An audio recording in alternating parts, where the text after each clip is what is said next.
ይስጥልን የተከበራችሁ የቻናላችን ቤተሰቦች እንደምን አላችሁ? የሰዓቱን መረጃዎችን ከዚህ እንደሚከተለው ማቅረብ እንጀምራለን። አብራችሁን ቆዩ። ጠቅላይ ሚኒስትር አብይ አህመድ የግል አውሮፕላን ገዙ። አውሮፕላኑ ለቪአይፒ አገልግሎት የሚውል ሲሆን የኢትዮጵያ አየር መንገድን አርማና ቀለም አይለጥፍም ተብሏል። መኖሪያቸውን እያስገነቡ ያሉት ጠቅላይ ሚኒስትሩ አሁን ደግሞ መብረሪያቸውን በኢትዮጵያ ሀብት መግዛታቸው ተሰምቷል። በጥልቅ ድህነት ውስጥ ማደጋቸውን በመግለጽና የሀገር መሪ ከሆኑ በኋላ ግን ያንን ድህነት ጠቅላይ ሚኒስትር በመሆን እንደተበቀሉ ሲናገሩ የሚደመጡ ጠቅላይ ሚኒስትር አብይ የግል ምቾቶቻቸውንና ምኞቶቻቸውን በሚገባ እየተገበሩ ቀጥለዋል። በአገሪቱ ውስጥ የሚላስ የሚቀመስ የቸገራቸው በርካታ ሚሊዮኖች በድህነት የሚማቅቁ 10 ሚሊዮኖች ባሉበት እንዲሁም ሚሊዮን አርሶ አደሮች ማዳበሪያ መግዣው የቸገራቸውና በምግብ እጦት የሚረግፉ ሰዎች የበዙ ቢሆንም እርሳቸው ግን የ10 ቢሊዮን ዶላር ቤተመንግስት መገንባታቸውን ቀጥለዋል። መኖሪያቸውን ያስገነቡ ያሉት ጠቅላይ ሚኒስትሩ አሁን ደግሞ መብረሪያቸውን በኢትዮጵያ ሀብት መግዛታቸው ተሰምቷል። ከቤተመንግስት ምንጮች የተገኘው መረጃ እንደሚያመላክተው የአውሮፕላን የቦይንግ ምርት ሲሆን ኢቲቢቢአር በሚል መለያ ቁጥር የተመዘገበና ከ19 እስከ 32 ሰዎችን ማሳፈር የሚችል ነው።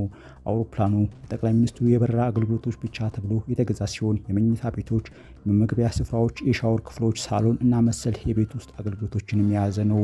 ይህ አውሮፕላን ቦይንግ ኩባንያ 733-800 በሚል ለቢዝነስ አገልግሎቶች የሚያመርታቸውና በአጭሩ ቢቢጀቱ ብሎ የሚጠራቸው አውሮፕላኖችም አካል ነው። ጠቅላይ ሚኒስትር አብይ አውሮፕላን የገዙት በ80 ሚሊዮን ዶላር ነው ያሉት ምንጮቹ የተገዛውንም በአንድ ካናዳዊ የድለላ ተቋም በኩል ከቻይና መሆኑን ገልጸዋል።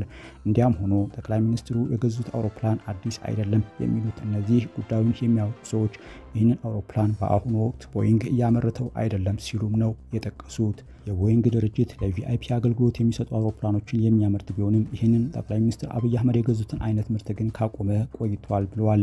ይህ የተገዛው አውሮፕላን በካናዳ የድለላ ኩባንያ በኩል ከአንድ ቻይናዊ ባለሀብት ስለሆነ ዋጋውም 80 ሚሊዮን ዶላር ሆኗል ሲሉም ጨምረዋል። ጠቅላይ ሚኒስትሩ የገዙት የቪአይፒ አውሮፕላን ንብረትነቱ የኢትዮጵያ አየር መንገድ እንዳይሆንና የአየር መንገዱን አረንጓዴ፣ ቢጫ፣ ቀይ አርማ እንዳይቀባባቸው አዘዋል ነው የተባለው። ይህ የቪአይፒ አውሮፕላን እንዲገዛላቸው ለቀድሞው ጠቅላይ ሚኒስትር መለስ ዜናዊ አየር መንገዱ ጥያቄ አቅርቦ እንደነበር ያስታወሱት ምንጮቹ፣ ይሁን እንጂ በድህነት ውስጥ በሚኖርባት ሀገር ላይ እንዲህ ያለ ነገር አያስፈልግም ብለው በመመለሳቸው ሳይገዛ መቅረቱንና አጀንዳው በድጋሚ የተነሳው በአቶ ኃይለማርያም ዘመን እንደነበረ አስታውሰዋል።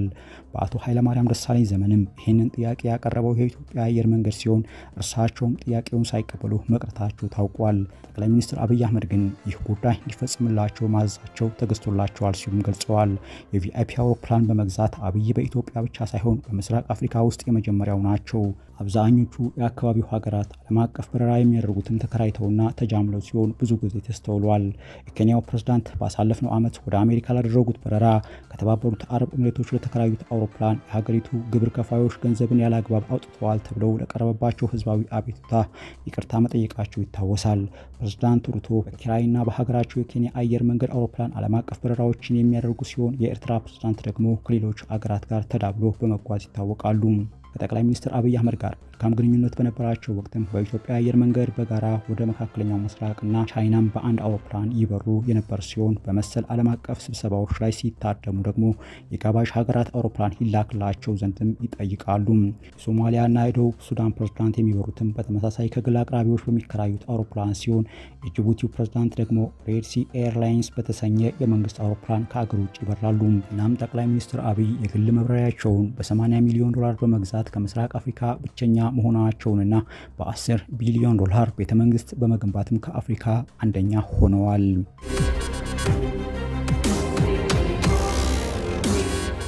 ኦሮሚያ መጋቢት 24ን ለማድመቅ ሰልፍ ባልወጡና ሱቅ ዘግተው በነበሩ ሰዎች ላይ ቅጣት መጣሉ ተነገረም። በአመዛኙ በግዳጅ በተካሄደው የድጋፍ ሰልፍ ላይ በከተሞች እስከ 6 ሰዓት ድረስ ሱቅ እንዳይከፈት ተደርጎ እንደነበርም የቀድሞ የመንግስት ባለስልጣናት ተናግረዋል። ትግራይን ወደ ኋላ ለብዙ ዓመታት የመለሰው አማራ ክልልን ወደ ለየለት ጦርነት ያስገባው የደቡብና የሲዳማ ክልሎችን የመንግስት ሰራተኞችና ባለሙያዎችንም ደሞዝ ከልክሎ ኢኮኖሚያዊና ማህበራዊ ቀውስን ያዋለደው አፋርና ሶማሌ ክልልን ለደም አፋሳሽ ግጭት ዳርጎ ውጥረት ውስጥ የከተተው የብልጽግናው መንግስት ወደ ስልጣን የመጣበት 7ኛ ዓመት ለ6 ዓመታት በሙሉ በጦርነት በምትታመሰው ኦሮሚያ ደጋፊዎች ናችሁና ተሰለፉ ሲሉ ብለዋል። ስለ ጉዳዩ አስተያየታቸውን የጻፉት የቀድሞ የሰላም ሚኒስትር አቶ ታዬ ደንደአ ከበርካታ አካባቢዎች መረጃ ማሰባሰባቸውን ገልጸው በከተሞች እስከ 6 ሰዓት ሱቅ የከፈተ የሚቀጣ መሆኑ ታውቋል ብለዋል። የዛሬ 7 ዓመት በሁሉም ኢትዮጵያውያን ለውጡ ተወዳጅ መሆኑን ያስታወሱት አቶ ታዬ 7ኛ ዓመቱ በመላው ኦሮሚያ በግዴታ ሰልፍ ሲደገፉ ውለዋል።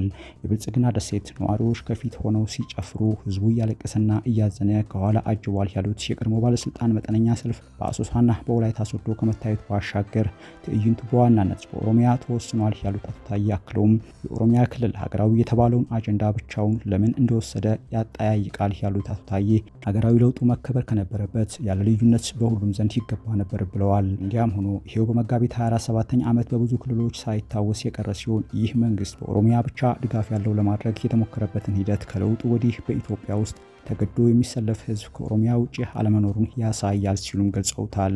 ኦሮሚያ ማሳውን በኪሳራ ስንዴ ለመዝራትና ምርቱን ከገበያ ዋጋ በታች ለመሸጥ የሚገደድ ከመሆኑ በላይ ለብልጽግና ቀልድ በግድ ሲሰለፍ ከራርሟል ሲሉም አክሏል። ከዚህ በተጨማሪም ከመቼውም ጊዜ በላይ በመከራ የተዘፈቀውና የሞተ ዘመዱን እንኳን ለመቅበር የተቸገረውን የኦሮሞን ልዩ የስርዓቱ ተጠቃሚ ለማስመሰልና ከወንድምና ህዝቦቹ ጋር የማቃቃር ድራማ መሆኑንም ግምታቸውን አስቀምጠዋል። ፖለቲካ ቁማር መሆኑን በአደባባይ መነገሩን በማስታወስም ይሄ የኦሮሞ ህዝብን አስገድዶ ሰላማዊ ሰልፍ የማስወጣቱ ስልት ከሌሎች ኢትዮጵያውያን ጋር ለማቃቃር በማለም ነው የሚለው ሚዛን የሚያነሳ ግምት ብለውታል።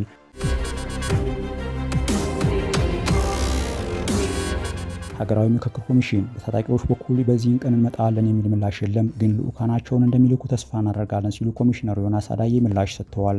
የሀገራዊ ምክክር ኮሚሽን ከነገ ጀምሮ በአማራ ክልል አጀንዳ የማሰባሰብ ምክክር ምዕራፍ እንደሚካሄድ ዛሬ በባህር ዳር ከተማ በተሰጠው መግለጫ አስታውቋል። በዚህም በክልሉ 4480 ተሳታፊዎች በባህር ዳር ከተማ 3 ቀናት እንደሚመክሩ ሂደቱ በተለያዩ ሁነቶች እስከ ሚያዝያ 6 2017 ዓመተ ምህረት እንደሚቆይ ገልጸዋል። በቦታው የተገኘው ቲክቫ ኢትዮጵያም በክልሉ የሚንቀሳቀሱ የፋኖ ታጣቂዎች በምክክሩ ለመሳተፍ ይሁንታ አቅርበዋል ሲል ኮሚሽኑ ኮሚሽነር ዮናስ አዳዬ ጥያቄ አቅርበዋል። ኮሚሽነር ዮናስ በታጣቂዎች በኩል በዚህን ቀን እንመጣለን የሚል ምላሽ የለም፣ ግን ልኡካናቸውን እንደሚልኩ ተስፋ እናደርጋለን የሚል ምላሽ ሰጥተዋል። አክለውም ልኡካን ቡድኑ እንዲልኩ ጥሪ አቅርበናል፣ አሁንም ጥሪ እናቀርባለን፣ ካቀረቡ ድምጻቸውን ሰምተን ጥያቄዎቻቸውን አድምጠን ለሚመለከተው እናቀርባለን ብለዋል። ትጥቅ እንዲፈቱ አንጠይቃቸውም፣ ከጠየቅንም ስህተት ነው፣ እኛ አማካሪዎች አባቶች ነን፣ ትጥቅ የማስፈታት ስራው የመንግስት ነው ሲሉም ተናግረዋል። በተጨማሪም ቲክቫ ኢትዮጵያ እናትን ጨምሮ የተወሰኑ ፓርቲዎች በመጀመሪያ ጦርነት መቆም አለበት በሚል እሳቤ በክልሉ አጀንዳ የማሰባሰብ ሂደት እንደማይሳተፉ ለኮሚሽኑ አሳውቀው ነበር። ከዚያ ወዲህ ተነጋግራችሁ አሁንስ ይሳተፋሉ ሲል ኮሚሽነሩን ጠይቋል። ኮሚሽነር ዮናስ የተለየ ለውጥ አላገኘንም፣ ነገር ግን ያለን አቋም በጣም አዎንታዊ ነው፣ ምክንያቱም እነዚህ ወገኖቻችን እንዴት እንደሚያግዙን እኔ ምስክር ነኝ። በተለይ በአዲስ አበባው ላይ ስናካሄድ በጣም ደጋፊዎቻችን የነበሩ ሰዎች ናቸው ሲሉ መልሰዋል። ሀሳባቸው ረድቶናል፣ ዛሬም ያ ሀሳባቸው አይቋረጥም የሚል እምነት አለን። እንደ ኢትዮጵያውያን ይሄ እኮ የቤተሰብ ጸብ ነው፣ ስለዚህ እነርሱም ተመልሰው አሁን እንደቀድሞው እንተባበራለን የሚል እምነት አለን ነው ያሉት። በክልሉ የጸጥታ ችግር ከመኖሩ አንጻር የአጀንዳ ማሰባሰብ ሂደቱ ምን እንደነበር ጋዜጠኞች ለተነሳው ጥያቄ ምላሽ የሰጡት ኮሚሽነር መላኩ ወልደ ማርያም ደግሞ የተለያዩ ማህበረሰቦች ያለመሸማቀቅና ፍርሃት ፋኖች ምናልባት ከማያነሱት በላይ ጥያቄዎቹ እንዳነሱ ገልጸዋል። ህዝቡ የሚያውቅ የሚረዳ ዲሲፕሊን ህዝብ ነው፣ አገሩን የሚወድ ልዩነት የሚያደርግ አይደለም፣ ለሌላውም የሚያሳስበው ነው ብለዋል። የተወካዮች ልየታ የተካሄደው ልክ በሌላ አካባቢ እንደተካሄደው ነው፣ ልዩነት የለውም ሲሉም ተደምጠዋል። በክልሉ 263 ወረዳዎች ተሳታፊ ልየታ እንዳካሄደ 4 ወረዳዎች እንዳላካሄዱ ገልጸው የ4 ወረዳዎች ስም ዝርዝር ከመግለጽ ተቆጥበዋል።